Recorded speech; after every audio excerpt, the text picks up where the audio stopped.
What's going on? YouTube. Listen up, young elder gang. This is Shoeshine Joe at you with another banger. Please make sure you like, subscribe, and share this video. Fam, I hope this video get at least 100,000 likes in this video. You will find history definitions, scripture information, and best of all, what we Americans have been deprived of from the beginning. The truth, keep in mind this.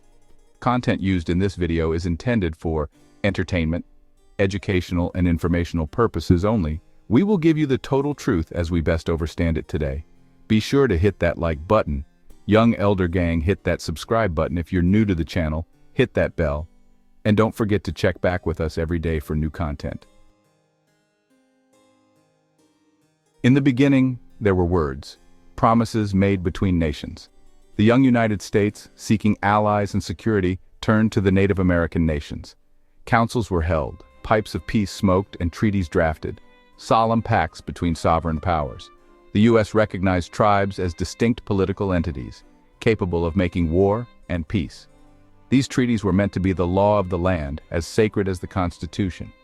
For Native leaders, treaties offered hope, a way to protect their people and lands as settlers arrived. They believed the written word held power, that promises would be honored.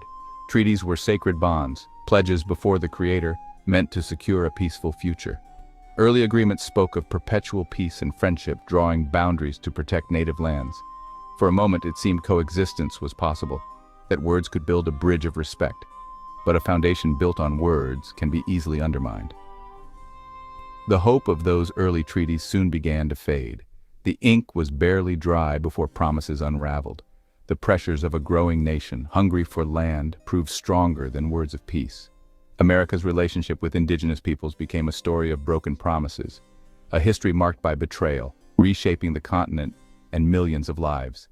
The hope of treaties would give way to the harsh reality of their violation. The story of America and its native nations would be defined by these broken promises. In international law, a treaty is a formal, written agreement between two or more sovereign states or between states and international organizations that is governed by international law. It's a legally binding agreement that creates rights and obligations for the participating parties. Treaties are a primary source of international law and can be referred to by various names, including conventions, protocols, or agreements.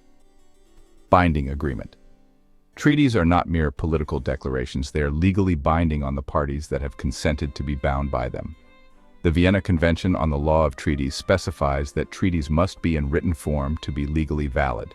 Governed by international law, treaties are interpreted and applied according to international law principles, such as the principle of good faith, pacta sunt servanda.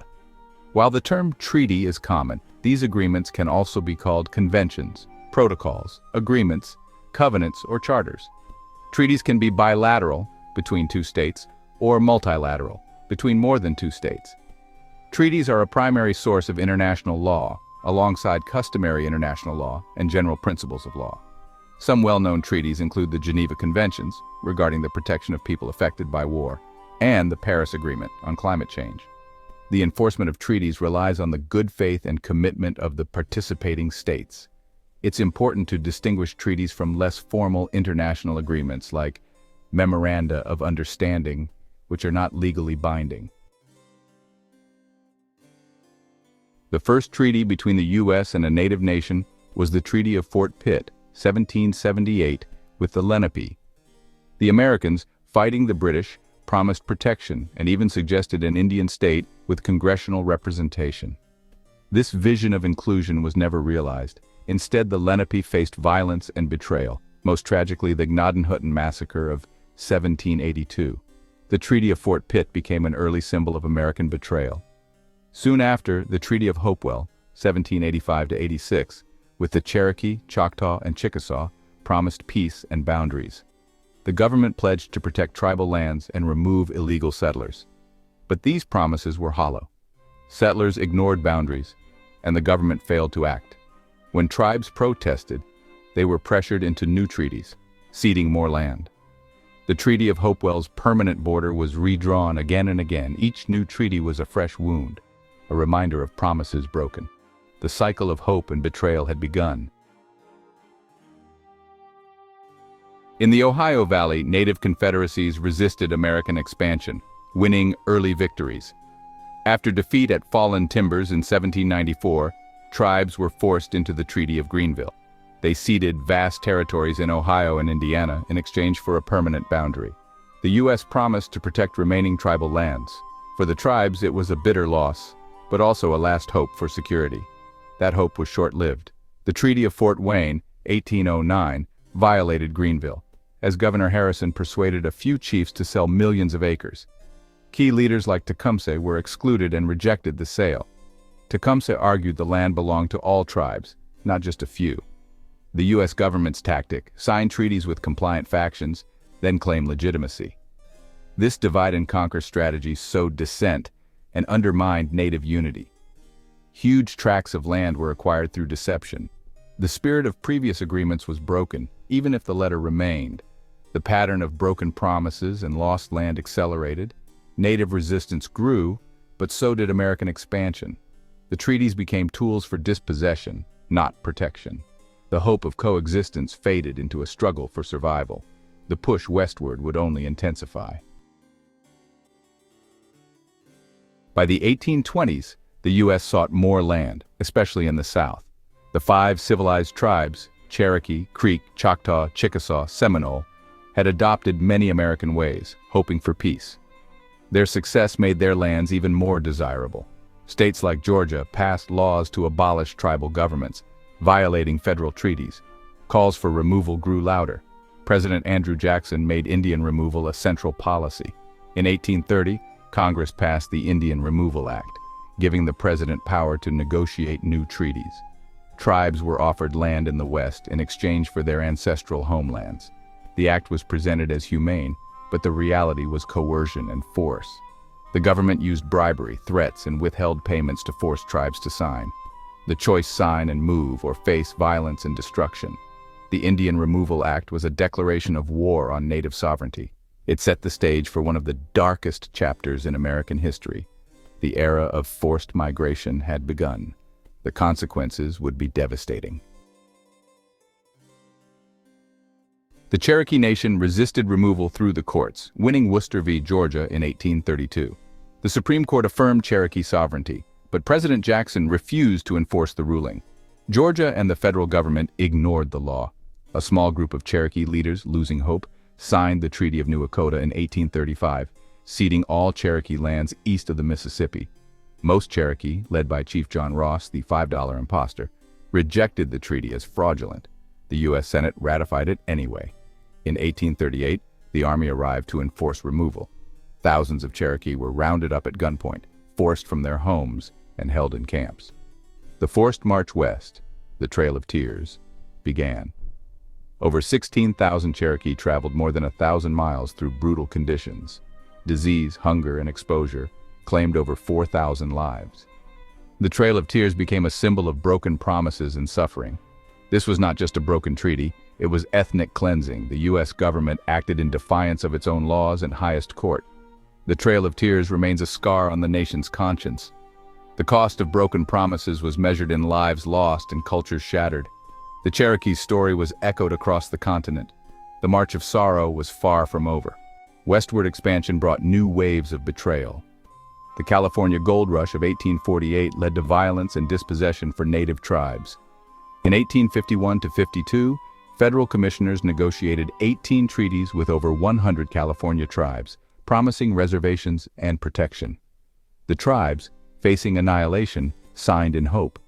But the U.S. Senate, under pressure from California's delegation, secretly refused to ratify the treaties. The documents were hidden for over 50 years. Tribes were never told. They lost their lands, but received nothing in return. Left landless and unprotected, California tribes faced starvation, disease, and violence. The unratified treaties represent one of the most cynical betrayals in U.S. Indian relations. A promise made, then erased, with catastrophic consequences. The cycle of dispossession continued, now shrouded in secrecy. The cost was borne by generations. On the Great Plains, the story repeated. The 1868 Treaty of Fort Laramie, signed after Red Cloud's War, established the Great Sioux Reservation. and recognized the Black Hills as sacred Lakota land. The treaty promised the Black Hills would remain for the absolute and undisturbed use of the tribes. This solemn vow lasted only a few years. In 1874, Custer's expedition found gold in the Black Hills, sparking a rush of miners. The government failed to stop the invasion, then tried to buy the land. Lakota leaders refused. Their sacred land was not for sale. The U.S. declared the Lakota hostile and launched a military campaign. After defeat, Congress seized the Black Hills in 1877, cutting off rations until the Lakota surrendered. This violated the treaty's requirement for tribal consent. The Black Hills were stolen, and the promise was broken. The sacred heart of Lakota land was lost to greed. The wound remains open to this day. Native nations did not accept these betrayals passively. Their story is one of resistance and resilience. They fought on battlefields, led by Tecumseh, Crazy Horse, Geronimo, and in courtrooms, using American law to defend their rights. Leaders like John Ross became skilled diplomats, insisting treaties be honored. Legal and political battles continue to this day. Resistance was also cultural. Ceremonies practiced in secret, languages preserved against all odds. Cultural resilience became a source of strength, allowing survival through centuries of oppression. In the 20th century, activism surged.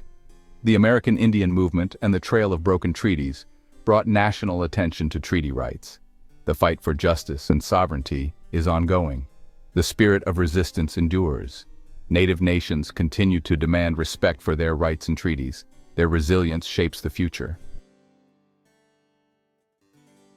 The U.S. government has historically broken treaties with Native American tribes, primarily due to a combination of factors including the pursuit of westward expansion, the desire for resources, and a prevailing belief in white supremacy that often relegated Native Americans to a subordinate position.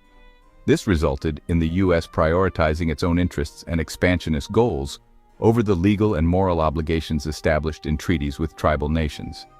As white settlers moved westward, they coveted the land held by Native Americans, leading to conflicts and a desire to displace tribes from their ancestral territories. Treaties were seen as obstacles to this expansion, and the U.S. government often disregarded them to facilitate the seizure of land. The discovery of resources like gold on tribal lands, such as in the Black Hills, led to treaty violations as the U.S. government sought to exploit these resources, often disregarding the tribes' rights. The U.S. government held significantly more power than the tribes, both economically and militarily, which allowed it to disregard treaties with little consequence. Treaties were often made when it was convenient for the U.S., but broken when they became inconvenient. Over time, attitudes towards Native Americans shifted, with some viewing them as impediments to progress, and others questioning the very concept of treating tribes as independent nations. This led to a gradual rejection of the treaty-making process itself, with the U.S. Congress ending the practice in 1871.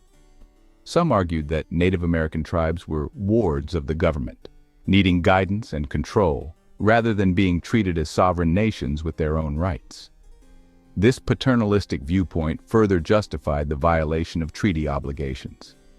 Even when treaties were upheld by the courts, the U.S. government sometimes ignored these rulings to facilitate the expansion of European Americans. This demonstrated a clear lack of commitment to upholding the legal framework established by the treaties. In essence, the history of U.S. Native American treaty relations is one marked by broken promises and a disregard for the legal and moral obligations established through treaties. The U.S. government's pursuit of its own interests, often at the expense of tribal sovereignty and rights, is the primary reason for this pattern of treaty violations. The legacy of broken treaties is not just history, it shapes Native lives today.